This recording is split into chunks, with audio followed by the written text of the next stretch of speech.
Hello and welcome to this ARWO Liquid Knowledge Webinar, Cyber Threats and Customer Service Continuity. If that's where you intend to be, you're in the right place.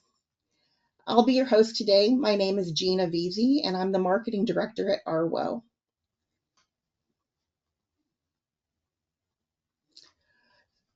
So I want to go over a few housekeeping items before we get started.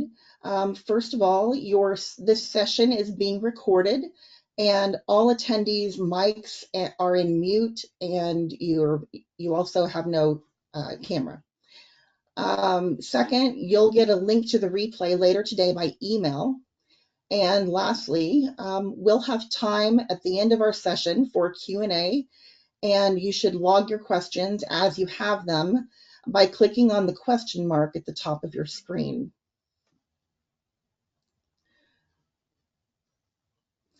I'd like to take a moment and acknowledge our sponsor today, CoBank. CoBank is an important partner to ARWO all year long, and just as it is, I know, to many of your organizations. So thank you to CoBank for making these webinars possible. And for those of you who aren't already familiar with ARWO, the Association of Regional Water Organizations, it is the voice and knowledge exchange of regional water and wastewater organizations. And we're building a community to advance the interests of these organizations.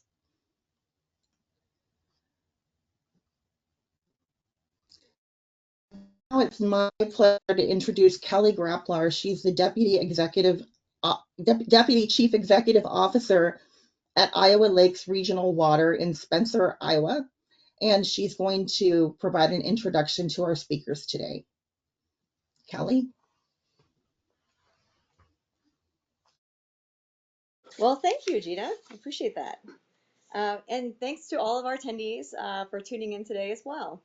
It's my pleasure to introduce today's two speakers. Tim Allred is a Chief Operations Officer at EJ Water Cooperative in Dietrich, Illinois. And Marie Brown is Customer Services Dispatch and Field Manager with Toho Water Authority in Kissimmee, Florida. Both of our speakers have had an interesting journey up to this point. Tim was hired in 2018 and to start and manage Illinois' Fiber Connect, an internet service provider joint venture with EJ Water Cooperative. In 2021, as IFC was being sold, EJ Water brought him in on the head of the operations department. He's been with EJ's COO for more than 4 years now and leads a team of 27 people. Before becoming affiliated with EJ through the ISP venture, Tim had an extensive career in the fiber industry, serving the various management roles in several states. Marie has been with Toho Water Authority for over 6 years. She leads Toho's customer service center department, overseeing a team of 54 employees, including 47 technicians and 7 dispatchers. Before joining Toho, Marie spent 10 years at the Osceola County Sheriff's Office, where she led the daily operations at the 911 call center. While there, she also taught radio and phone etiquette and conducted live scenario reenactments at the in-house academy for future deputies and dispatchers. That would be very exciting. Before that, Marie served as an assistant to the education facilitator for the Osceola County School District, working with incarcerated youth for the Juvenile Detention Center. So it's a pleasure to meet both of you. Looking forward to these presentations. Tim, I understand you're going to get us started, so please take it away when you're ready. Well, thank you so very much, Kelly, and good afternoon, everyone. Today, we're going to talk a little bit about some cyber actions that we need to be prepared for in our water and wastewater sector. And I'm going to share with you a PowerPoint, and we'll start off with our overview. There we go.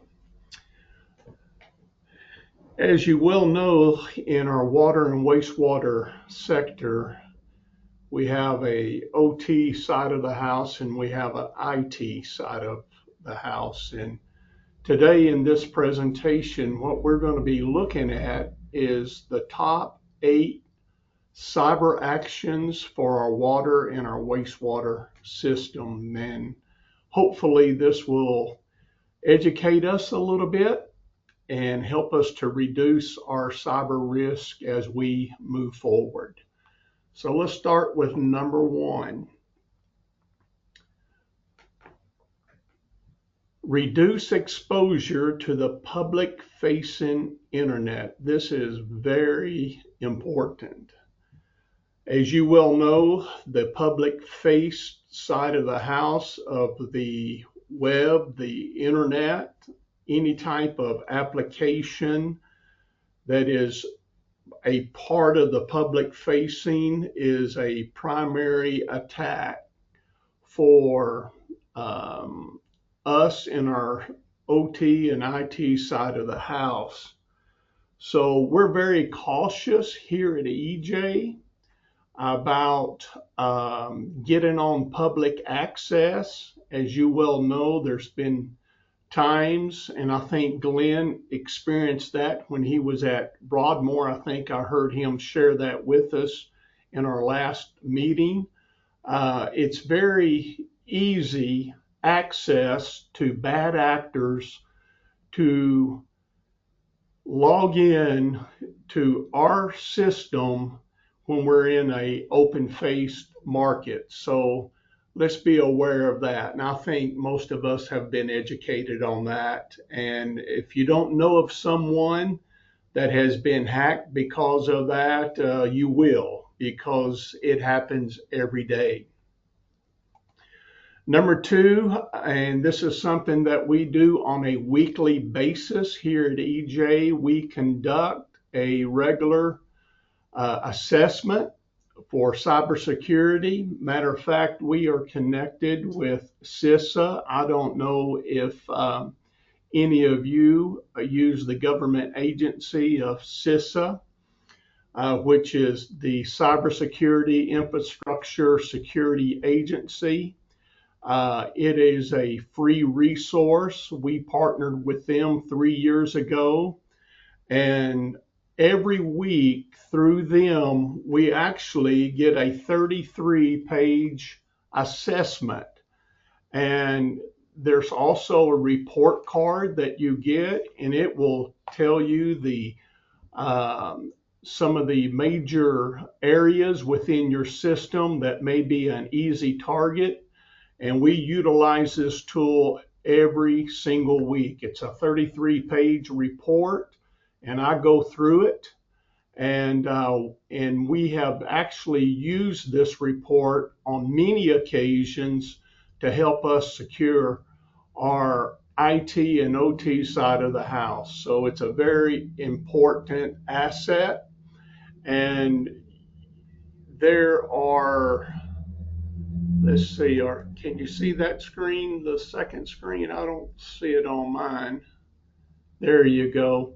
If you'll look at the far right side, you will see that there is a website that you could go to that will help you if you're interested in having them, CISA, the EPA, to help you with your assessment. That website is a great link to go to and just request help, and they will be there. The third thing that we highly suggest, and we do quite frequently here at EJ, is we regularly change our default passwords. We have tried to coach our teams on the OT and the IT side of the house to use very strong and complex passwords. This will help negate some of the threats. Also, we highly recommend that you use a MFA on your infrastructure as well to have a multi-factor um, authentication type of process. Number 4, and we do this quite frequently. We do it biannually. We conduct an inventory of our assets just to make sure we know what has come abroad and aboard on our end of the house. We cover such a large demographic, and sometimes the left hand doesn't know what the right hand is doing. We have a west side and an east side. And one thing that we're trying to get better at is the communication side of the house. And sometimes one side may add some SCADA that we're not familiar with. So what we do twice a year is we do an inventory of our software and our hardware assets just to make sure that we're covered. And so we really recommend that you do a inventory of your assets. Number 5, develop and exercise an incident response and recovery plan. We have done that. We have an understanding here that we have certain roles and responsibilities, and we have coached our team on what to handle, who's going to handle what. And so we actually have a written SOP for this exercise. And we do an annual assessment of that, and we do a annual planning session to make sure that we are covering most of the dots. And if you need help with this exercise and this recovery plan and response plan, we have shared with you a link at the bottom that you can get some help. Number 6, this is very important on your OT and your IT side of the house. Have a backup plan and have your system backed up. And we have implemented a plan we call the 3-2-1 system. And the 3 is we keep 3 copies, 1 primary and 2 backups. And they're actually hard copies. And also we have it put into a safe place. Number 2, keep the backups on 2 different media sites and types. And we have done that. And we also have one stored off-site and at an undisclosed place. So we actually do this here at EJ. Number 7, reduce exposure to your vulnerabilities. Mitigate known vulnerabilities and keep all systems up to date with your security updates. And once again, there is a tremendous resource that is free from CISA, and I've shared with you that link as well at the bottom.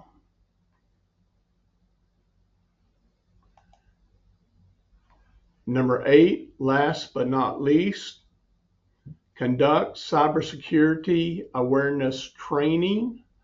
One tool that we use here at EJ, and I think some of you use it as well, is a cybersecurity risk management system called Know Before.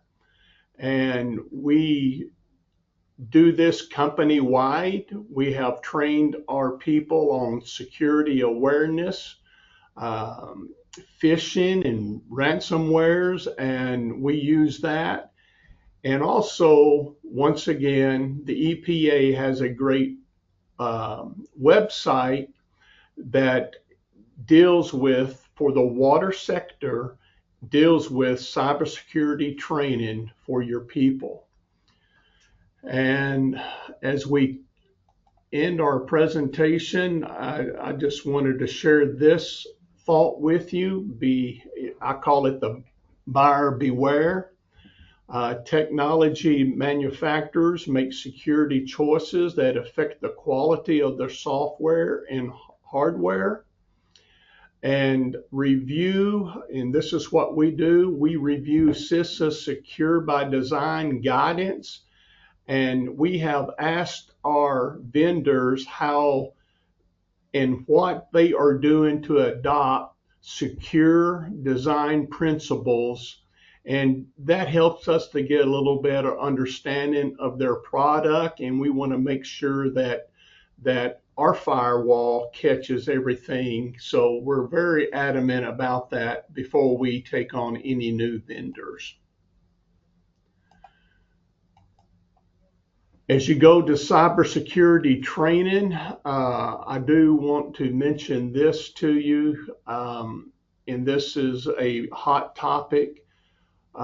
Make sure your IT and OT departments are communicating with each other and they're on the same page. This type of collaboration will help break down any type of silos that departments may tried to build. So anyway, we're pretty consistent on cybersecurity here at EJ, and we thank you and hope you have a great rest of the day.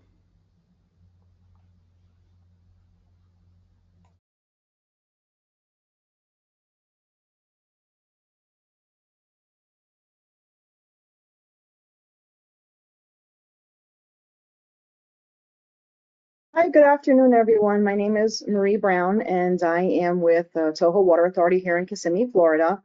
And I serve as the Service Center Manager, which oversees the field technicians as well as the dispatch department.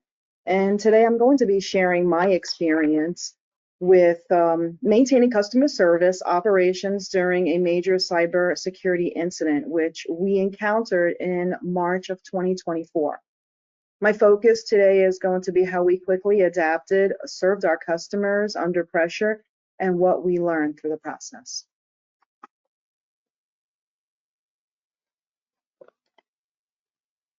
Over the next two slides, we're going to discuss the Toho Water Authority does serve 160,000 customers, and it's across our entire county, as well as it includes the city of Kissimmee and the city of St. Cloud.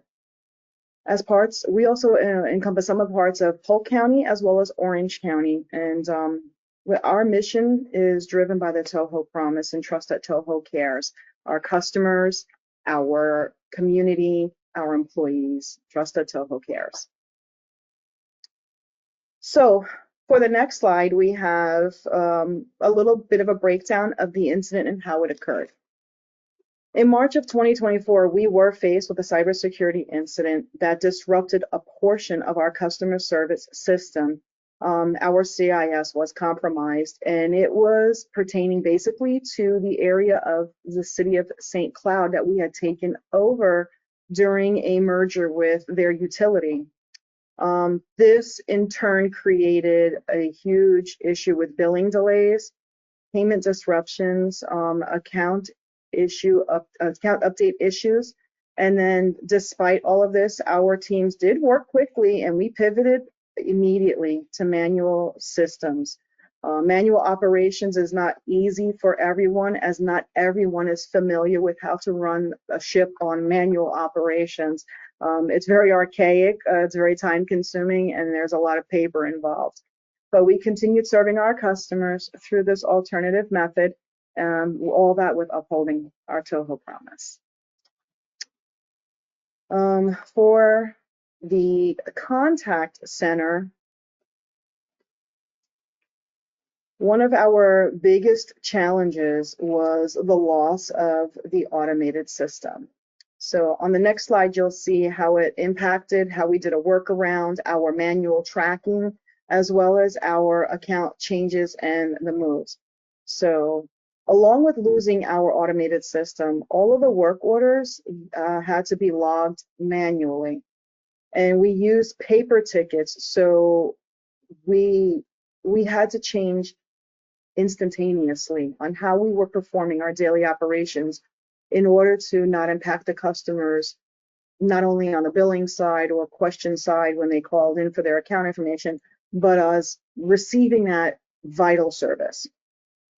We returned to spreadsheets and paper, and a lot of our staff, like I said, was not familiar with the manual tracking system, so it was basically a crash course in teaching them how to handle manual operations, which once they got the gist of it was not that difficult. We created SOPs and processes, very, very easy to follow so that they wouldn't have a long delay in what they were trying to accomplish in getting the work out.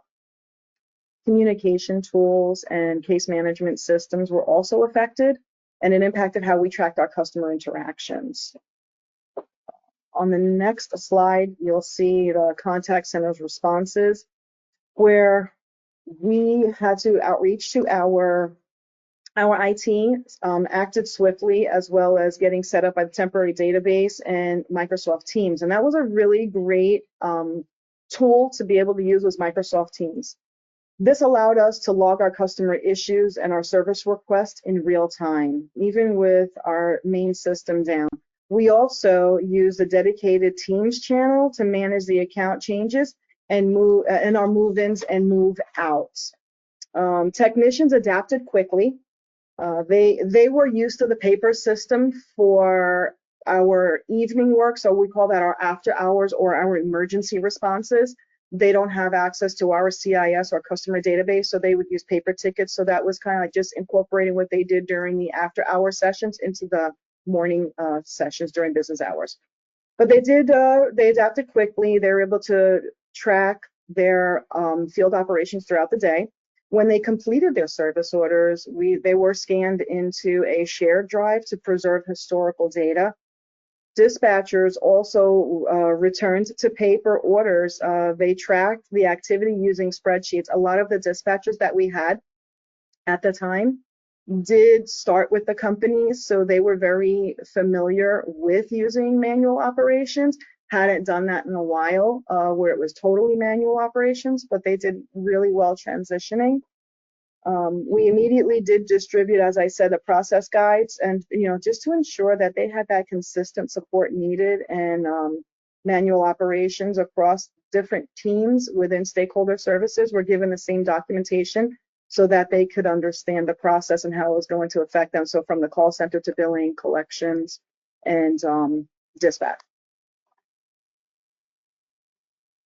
The next slide, we are talking about focusing on our customers' experience. So we did work closely with our PIO office to keep customers informed.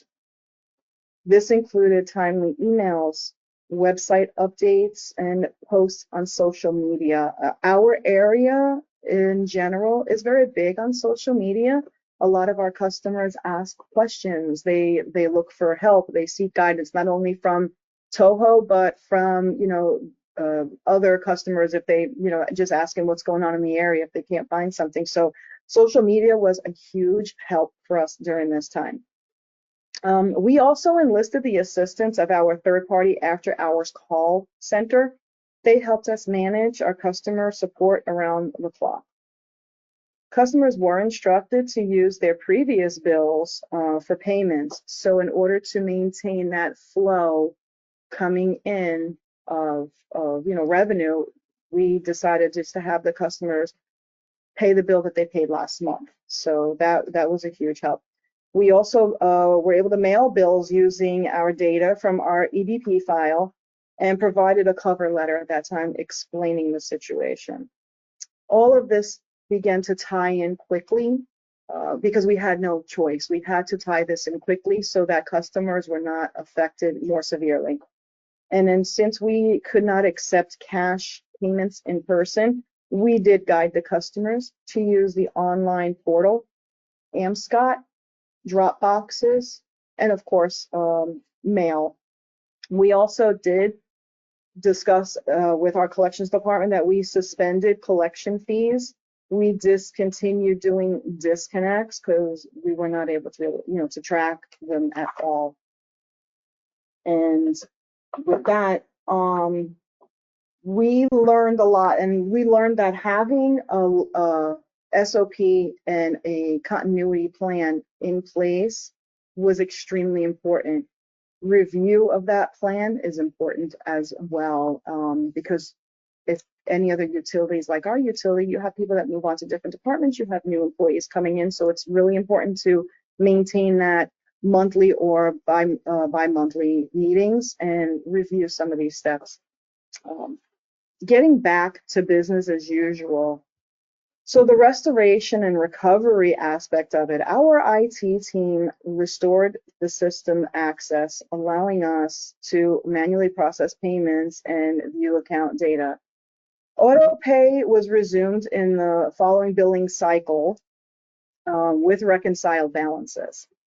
We did create a dedicated IVR queue to offload specific call types to our third-party call center. And that was a crucial help that we didn't realize was going to go so well. So if somebody needed a move, they would hit a queue to do a move. If they needed a question about their bill, they hit a queue to do their bill. So that became extremely helpful. Staff at that time was also relocated to our non-impacted admin building. Since we had merged with another utility to become a larger Toho, that office that was affected, we just moved the people over here to our admin building. All laptops had to be cleaned and secured. Wi-Fi was then set up at our main location to allow the staff to return. And we also opened up a customer support via email to handle frequently asked questions efficiently. And then some of the lessons that we've learned. One of the key takeaways for the importance that we've learned was clear, transparent communication. Keeping customers informed, it helped build that trust, and that trust that they know that we do care, and the trust that they're always going to receive the same type of service that they've always received in the past, regardless of what the utility is encountering. Cross-functional collaboration was very crucial. Our billing, dispatch, field contact center, finance, IT, and PIO worked seamlessly together. We finally learned that the value of having that contingency plan in every department, especially around billing and payments. A fast, coordinated response made a real difference in minimizing the customer impact. The lessons, next slide, the lessons that we took away from this was going to be that, as I said in the before, the contingency plan was extremely important. That contingency plan allowed us to understand that we're not going to ever escape it. We didn't never believe that it was going to happen to us, and it did, and it was very shocking. So the contingency plan is really important to have that in place. Next slide.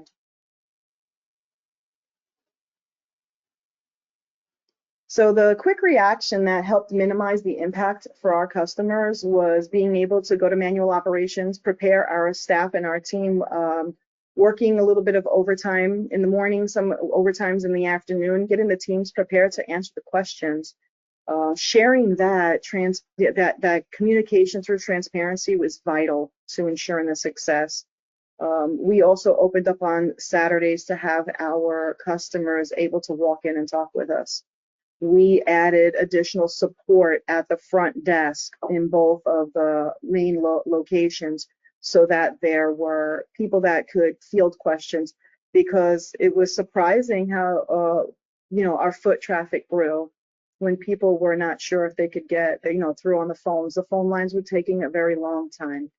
I had added I had a couple of technicians that were actually out on workman's comp and they were able to be the face of the company and go and speak with customers. And gratefully, they were both bilingual, so that helped immensely with our large Spanish-speaking population. And they did a great job. And it was not until then that we realized that this cross-functional training was extremely important as well.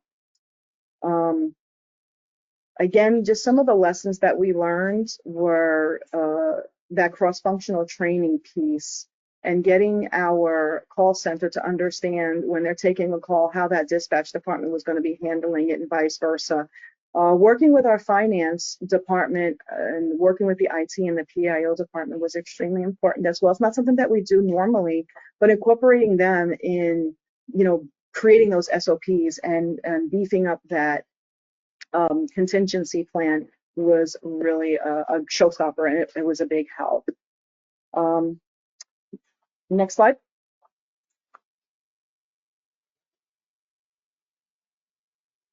So I think I've shared what I could share at this point, and I would love to answer some questions. If anybody has any questions out there, by no means am I an expert on cybersecurity, but I could definitely field some questions from you all in the aspect of manual operations, how we had a transition, and anything to do with field or dispatch.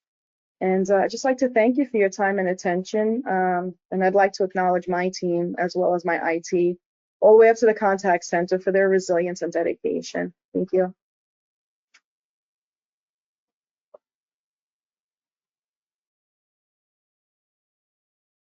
Great. Thank you both so much for your insight today.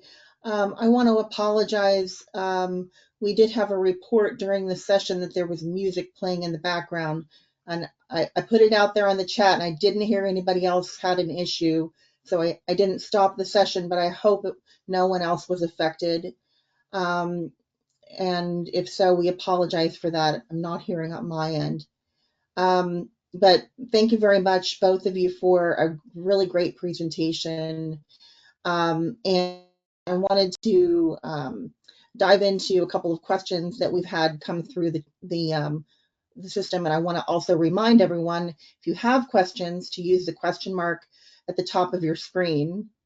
So first of all, Marie, there was someone who was curious about how you then reconciled all of the manual forms and the billing and how that was done on the backside.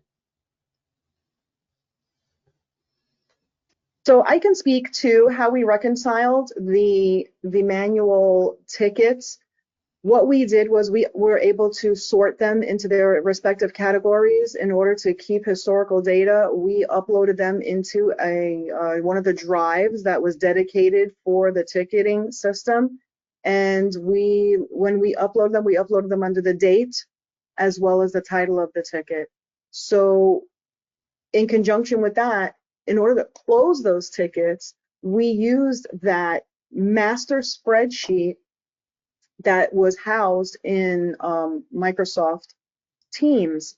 And every day, if a customer called in and stated that they needed a service technician to perform something, we would research that address, add the information to that column, and then create a paper ticket to have that sent out. When that paper ticket came back, we researched that address again and filled in all of the information that was then there on the ticket.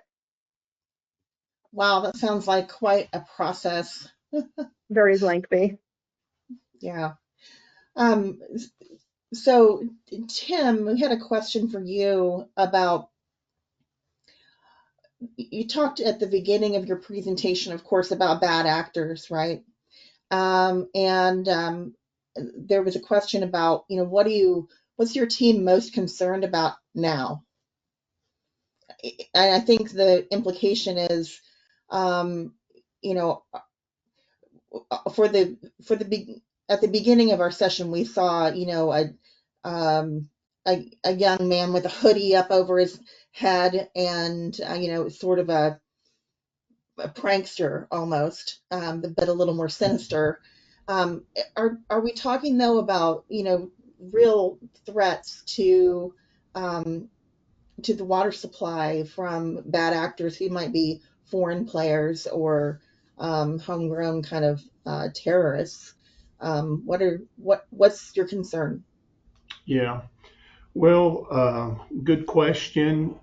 We did receive a report just a couple of weeks ago from CISA. Once again, we partner with them, and they have identified, now there's been no real threats as of now, but they did ask that all sectors, water sector, utilities, be aware of the possibility of threats coming from Iran. They have noticed a tremendous amount of activity of them trying to punch in, if you will, to the water sector. And as most of you know, last year in 2024, now I know that there's thousands of water systems, 56,000 water systems out there in the USA. 91 were hacked last year. And some of the biggest threats is getting into the water plants, hacking into water plants and trying to pollute the water with chemicals. So that is a major concern. And but yes, foreign actors are getting smarter and smarter.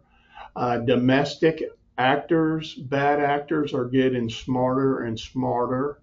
And I'm fortunate enough to I have four sons-in-law, and one of my daughter's husband, he's actually in this world of cybersecurity for a top government agency, and he's not able to share a lot of things, but periodically he will give me enough information to know that there is a tremendous threat in our business across this country, and it's becoming a very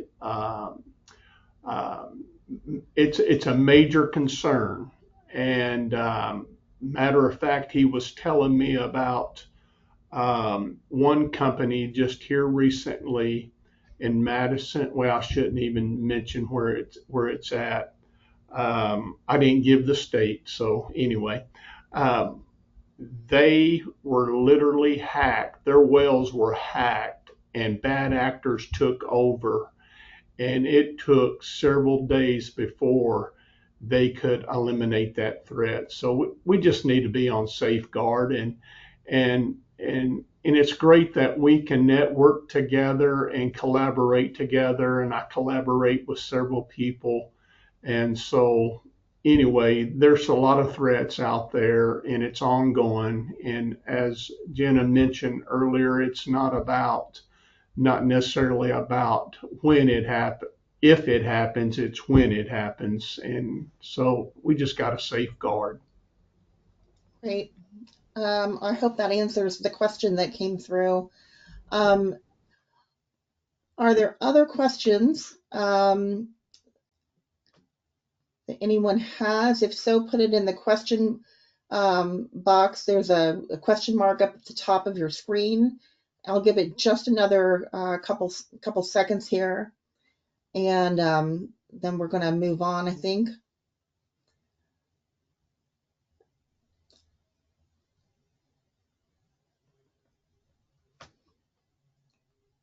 I'll go ahead and move forward, and if you do have a question, go ahead and log it, and we can come back to it. But I did have one more announcement, and given what's on your screen, you might be able to guess, and that is before you go, I would like to invite you to register for our next webinar, Best Practices for Acquisition, and that's going to be about a month from now, Wednesday, August 6th, from 1 to 2 p.m. Eastern Time. And our speaker is Linda Benoit, I hope I'm saying that correctly, of Pinellas County Government, and that's in Clearwater, Florida. We have a lot of Florida speakers recently. Linda will share a framework for utility acquisition, and it aims to balance the public interest, financial viability, and community impact. And she will go into the extensive due diligence and legal considerations that are associated with that framework. So we do hope that you'll join us for that. Again, it is on Wednesday, August 6th, and we always email out a link to the replay. So if you think you might attend, or if you are interested but you cannot attend, please go ahead and register for that so that you can get the replay, because everyone who registers does get the replay. So having seen no further questions come through the system, I'm going to close out our session for the day. Thank you again for your time, and thank you again to all of our speakers. Appreciate your expertise and your time in presenting this today. Thank you.